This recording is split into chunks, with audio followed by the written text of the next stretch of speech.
आणि FIRचा जो आधार आहे तो सोमनाथ सूर्यवंशी यांच्या आईचा जो अर्ज आहे त्यालाच आधार धरून FIR दाखल झाला पाहिजे असं नमूद करण्यात आलेलं आहे। तिसरी गोष्ट त्या ठिकाणी नमूद करण्यात आली आहे ती म्हणजे SP ला डायरेक्ट देण्यात आलेले आहेत की त्यांच्या ताब्यामध्ये आणि इतर ह्यांच्या ताब्यामध्ये असणारी कागदपत्र आधार धरून DYSP जे आहेत ते DYSPच्या ताब्यामध्ये देण्यात यावं असेही ते आदेश त्या ठिकाणी काढण्यात आलेले आहेत। चौथं सगळ्यात महत्वाचं जे आहे आणि ते म्हणजे कस्टोडियल डेथमध्ये मॅजिस्ट्रियल इन्क्वायरी झाल्यानंतर पुढे काय करायचं या संदर्भातला कायदाही नाही, डायरेक्शनही नाही आणि कुठल्याच गोष्टीचं नाही। या संदर्भातला असणारा प्रश्न कोर्टाने खुला ठेवलेला आहे। या इंटेरियम मध्ये त्यांनी असणारा कुठलंही वक्तव्य केलेलं नाही। दोन्हीही पक्षकारांना ऍडिशनल ऍफिडेव्हिट दाखल करायचं असेल तर त्यांनी ऍडिशनल ऍफिडेव्हिट दाखल करावं असं त्याच्यामध्ये नमूद केलेलं आहे आणि 30 जुलैला हिअरिंगला ठेवून टाकलेलं आहे। तेव्हा मी असणारा मानतो की 30 तारखेला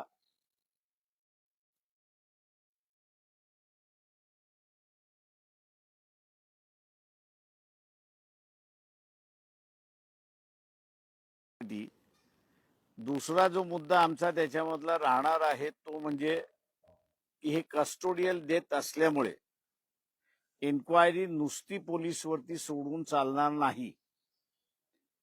जर जो कस्टोडियल डेथ झालेला आहे तो कोर्टाच्या आदेशाने झालेला आहे त्याच्यामुळे कायदेशीर तो कोर्टाच्या अधीन आहे असं नमूद केलं पाहिजे आणि कोर्टाच्या अधीन असेल तर इन्क्वायरी सुद्धा कोर्टाच्या अधीन राहूनच ती केली पाहिजे आणि कोर्ट त्याच्यावरती सॅटिस्फाय आहे की नाही हा सगळ्यात महत्वाचा आहे आणि म्हणून कोर्टाने त्याला मॉनिटर करावं अशा रीतीचे आम्ही असणारा 30 तारखेला त्याच्यामध्ये मांडणार आहोत।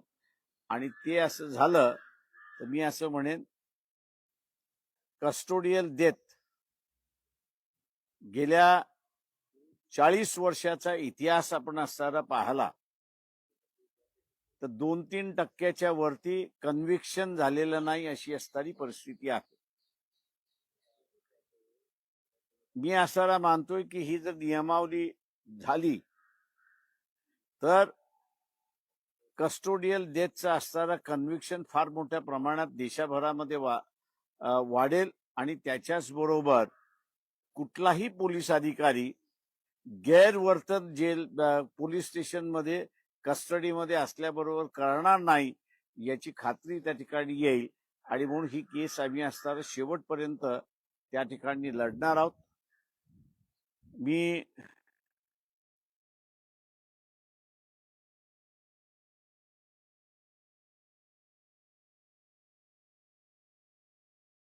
असणारा वाचलं तर त्या जजमेंटमध्ये काय काय ऑफर्स तिला देण्यात आल्या सरकारकडून पोलीस स्टेशनमधून आणि तिथल्या इन्क्वायरी ऑफिसर्सचा काही जणांची नावं सुद्धा कोर्टाने त्या ठिकाणी घेतलेली आहेत। ते सगळं नाकारून तिने कोर्टासमोर आणि मॅजिस्ट्रेट समोर जे सांगितलं की मला माझ्या मुलाला न्याय पाहिजे, मला वाटतं हीच भूमिका इतर सगळ्या पक्षकारांची राहिली तर मी असताना मानतो की कन्व्हिक्शन रेट जो आहे या देशामध्ये वाढायला सुरुवात होईल, नाही तर कॉम्प्रोमाइज व्हायला आपण जे बघतो त्याला असणारा वेळ लागतोय। आम्ही ह्या निर्णयाच्या बाजूने आहोत, समर्थन आहोत आणि एका प्रकारचं कस्टोडियल डेथच्या संदर्भातलं लीगल मॅटर्समध्ये कन्क्लुजनला आणलं पाहिजे त्या दृष्टिकोनातून एक पाऊल पडलं असं आम्ही त्या ठिकाणी मानतोय। आपण आता विचारा।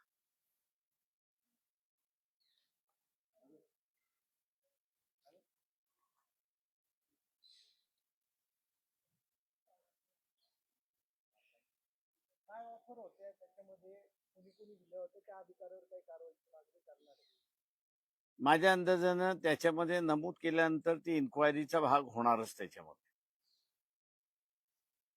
कारण एका दोघांचं नाव त्याच्यामध्ये आहे की यांनी एवढे एवढे ऑफर्स दिलेले आहेत, त्याच्यामुळे आज सगळं त्याची इन्क्वायरी होणार. म्हणजे पैशाच्या होत्या पैशाच्या होत्या, नोकऱ्याच्या होत्या, जमिनीच्या होत्या.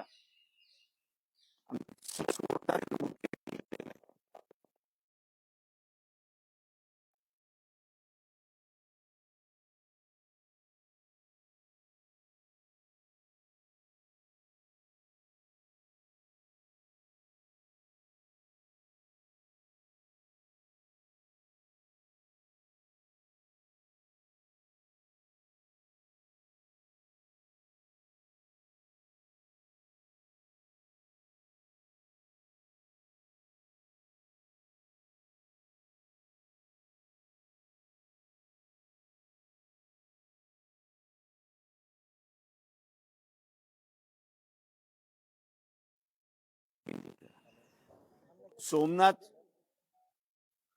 सूर्यवंशी इनकी जी कस्टोडियल डेथ हुआ था उसके बारे में रिट पिटीशन और बम्बई हाई कोर्ट के औरंगाबाद बेंच के सामने दाखिल की गई थी, पेश की गई थी। उसकी सुनवाई हुई और आज सुबह जो है इंटीरियम ऑर्डर कोर्ट ने दे दी है और उस कोर्ट के ऑर्डर में उन्होंने ये कस्टोडियल डेथ है इसको माना है और राज्य सरकार और पुलिस दोनों मिलके ये हार्ट अटैक का मामला है ऐसे जो पेश कर रही थी उसको खारिज किया है। ये मैं समझता हूं कि एक सबसे बड़ा पहला विजय है, ऐसा मैं मान के चलता हूं। दूसरी बात यहां पर जो है कोर्ट ने ये भी मान लिया है कि सोमनाथ सूर्यवंशी ये कोर्ट के ऑर्डर से ही अंदर थे, इसलिए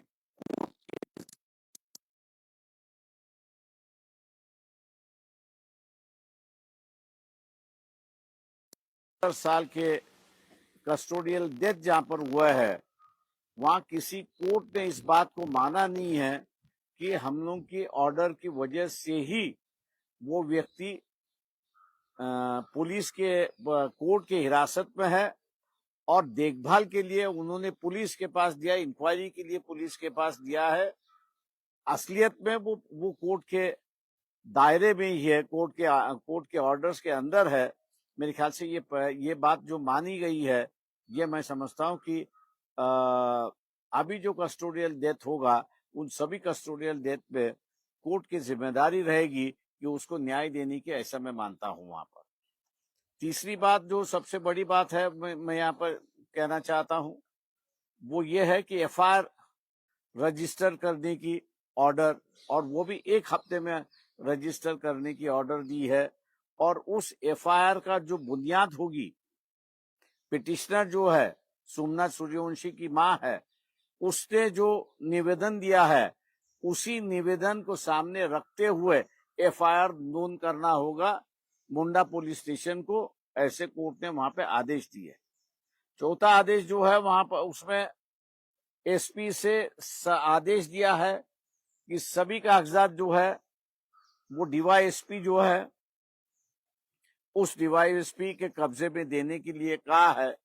एक तरीके से एसपी के ऊपर कोर्ट का कम भरोसा है ऐसा दिखाई देता है। मैं ये मान के चलता हूं कि ये जजमेंट जो है ये लंबे अरसे तक यहाँ पर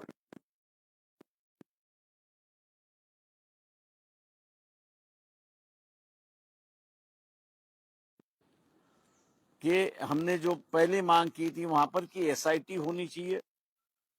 दूसरा जो है कोर्ट ने ही इंक्वायरी ऑफिसर की नियुक्ति होनी चाहिए, उसकी अपॉइंटमेंट होनी चाहिए।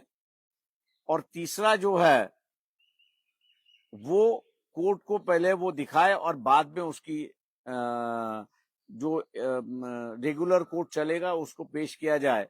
मेरे ख्याल से इन बातों पर जो है वो 30 तारीख को चर्चा होगी और इस देश के अंदर 70 साल के अंदर मैं कहूंगा कि 2-3% ही कस्टोडियल डेथ के अंदर सजा हुई है, बाकी सभी मोकले छूटे हुए हैं। ऐसी एक जो परिस्थिति है, मेरे ख्याल से उस पर सुधार लाने के लिए ये केस काफी बड़ी अहमियत रखती है, ऐसा मैं मान के चलता हूँ। अलियनेस में प्रोविजन नहीं है ऐसा आपने कहा था, तो उसके बारे में कुछ ने उसी के बारे को कोर्ट ने लेके कहा है कि भैया मैजिस्ट्रियल इंक्वायरी करने के बाद इसमें कोई प्रावधान नहीं है और इसलिए उस पर भी गौर करना होगा। इतनी ही गंभीर बात उन्होंने इतनी ही टिप्पणी वहां पर की है, तो मैं मान के चलता हूं कि 30 तारीख को जो है वो आगे किस ढंग से जाए उसका मेरे ख्याल से एक तरीका होगा, या हो सकता है कि कोर्ट सरकार को डायरेक्ट करे कि ये जो कमियां हैं कानून में उसको सेशन चालू है तो उसमें वो फुलफिल करे।